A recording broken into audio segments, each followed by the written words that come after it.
I had a Twitter follower reach out to me recently with this question. Hey Rob, given the current interest rate environment, does it make more sense to buy or rent a home? And honestly, that is a great question that a lot of people are asking these days. We know prices have come way down from their peak, interest rates have been slashed by the Bank of Canada at a fast and furious rate. To be continued, who knows? But has affordability improved enough for buying to make more sense? In this video, we're going to break it all down. We're going to cover what it actually costs to buy a home right now. What can you get if you decided to rent instead for a similar amount?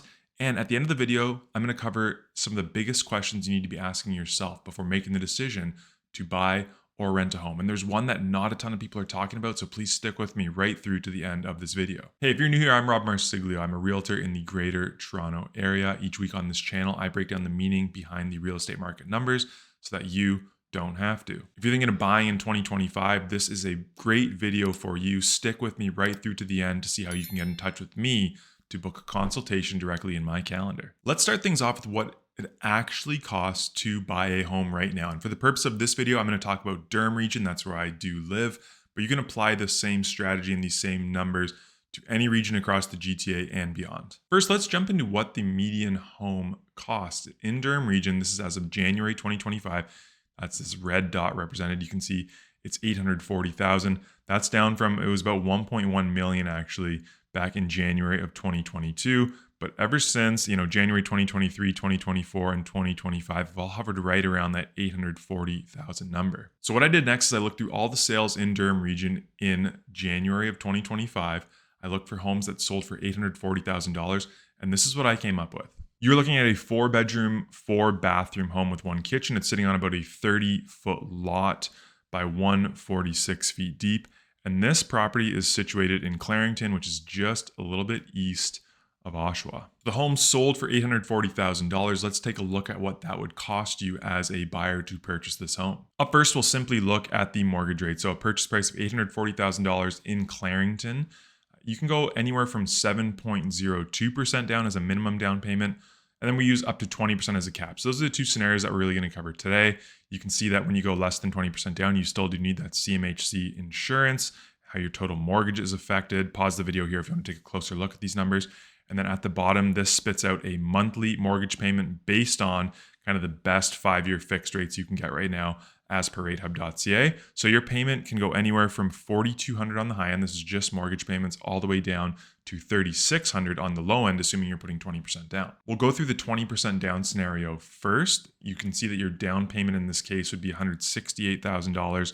Land transfer taxes, about $13,000. You factor in your lawyer's fees, title insurance, home inspection, appraisal fees, and you need roughly $185,000 or so cash on hand to close this transaction. Here's what your monthly payments look like broken down, because you have to remember that it's more than just a mortgage payment when you own the home. You have property taxes that you have to take into account. So it's about $400 monthly for this property. Utilities, I ballparked at around $200. Property insurance at $50. And that brings you up to closer to $4,300 per month. And what I want you to remember here is that we're not even factoring in maintenance to your home. When you're living in a condo, you pay monthly maintenance fees. When you live in a freehold property, though, it's all deferred maintenance. If your roof breaks, that is one big lump sum that has to go into it. If you need to redo your windows, that is one big lump sum that has to go into it. So, ballpark around 1% of the purchase price of your home in annual maintenance costs that may have to go into that home. Let's take a look at how this all changes if you put the minimum down, which is just over 7%. So in this case, you need a down payment of $59,000. You have the same land transfer taxes, but you do have mortgage insurance that you have to factor in. So you have to pay the PST up front. That's about $2,500. All your other fees stayed approximately the same. So in this case, you need about $78,000 on closing. In this case, your mortgage payment goes up to $4,200 from $3,600 when you're putting 20% down. All these other fees stay the exact same, meaning just on these monthly expenses alone, prior to your maintenance costs on the home as well, you're looking at just shy of $4,900 every single month. Now you can play with these payment numbers by doing different payment schedules. You can do bi-weekly payments, let's say, and it'll reduce the interest portion owed, which will then in turn reduce the amount you are paying monthly. But again, I just went with the 5-year fixed straight across the board. Any example I show you today is going to be 5-year fixed with a monthly payment. Now that we know what the median house costs in Durham Region for January, and we know what those monthly fees and cash front costs look like, let's take a look at some examples of properties that you could potentially rent for in and around that same ballpark. I took a property that you could rent for $3,500 as well as a property you could rent for $4,200, both coming in probably shy of what you're going to be paying on a monthly basis overall. So let's take a look at these properties where they are in Durham Region just to get a good comparison of what renting can get you instead. Here's our first example, and it's in Oshawa. This property was leased out in January as well. First things first, you can see that the age of this home is new. This is versus the 20-year home that you were paying $840 for in Clarington. Your lot size is a bit wider, a bit shallower as well, but you have 4 beds, you have an extra bathroom, you have an extra garage in the car. Your square footage is definitely gonna be a little more in that 3,000 to 3,500 range. And again, this property leased out for $3,500 a month. It's important to understand that that $3,500 a month is probably gonna be plus utilities on top of that. So again, ballpark maybe $300 a month, but you're not responsible for major maintenance items of the home unless it's due to negligence. But you can really set that budget to, $3,800. You're probably renting this place for less than $4,000 a month all in. Here's another example of a property that leased out for $4,200 a month. Again, all the same things are going to apply, but you can see this one is actually in Pickering, very close to the Pickering-Scarborough border. Brand new home as well. You again are talking a wider lot than the place in Clarington, but a bit shallower, a bit bigger home, 4-bed, 4-bath, extra car garage, all that good stuff as well. And again, with your, let's call it utilities on top, you may be paying $4,500 a month for this place. And that is pretty stress-free living relative to the ownership. And when I say stress-free living, I just mean in terms of that maintenance that you will be doing. So from a purely numbers standpoint, renting a freehold home in Durham Region still makes more sense than buying that home. And I would hazard a guess that this applies right across the Greater Toronto area at this point in time. There are other factors that you may want to consider personally when making this decision. And again, I will hop into those a little bit later. But first, I just want to do a quick breakdown of the same exercise for a condo, the median condo specifically in Durham Region this past month. And that's a condo that's sold for $522,000. This is in South Pickering here. The age of the building, 11 to 15 years old. You have a 1+1 unit with a bathroom. You do have parking as well in this unit. And your maintenance fees are just over $600 per month. I'm just going to quickly go through the 20% example, 20% down example. So you need a down payment of about $104,000. Your land transfer tax is just under $7,000.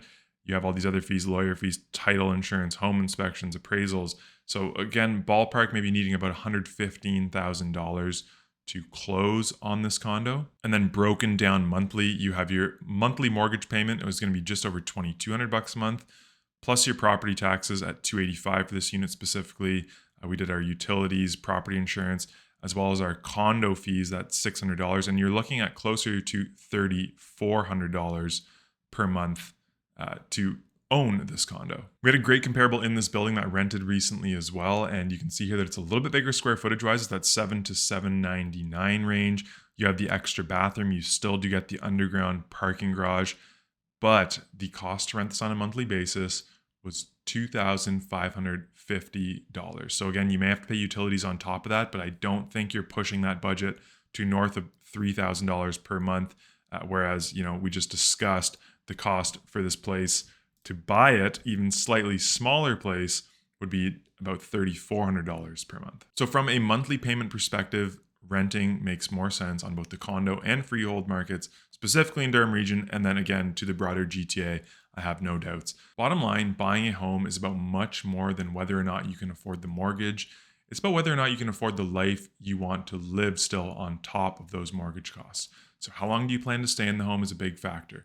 People say 5 years as their time horizon. I like to get my clients in that 10-year time horizon as a minimum. Does this space work for me, and will I be here for 10 years or more? Can you handle the financial risks if rates start to creep? Yes, they've been on their way down, but that's not a guarantee that it will stay on this trajectory forever. Then are you stable in your job? We've seen job losses spike in Canada relative to where they're at. The threat of tariffs means that there's a bigger threat of job losses as well. Are you stable in your job enough that you can make the decision comfortably to buy that home? Most importantly, can you still do the things that make you happy on top of owning a home? You need to ask yourself that question. Owning a home is not the key to happiness. It does not automatically equal happiness.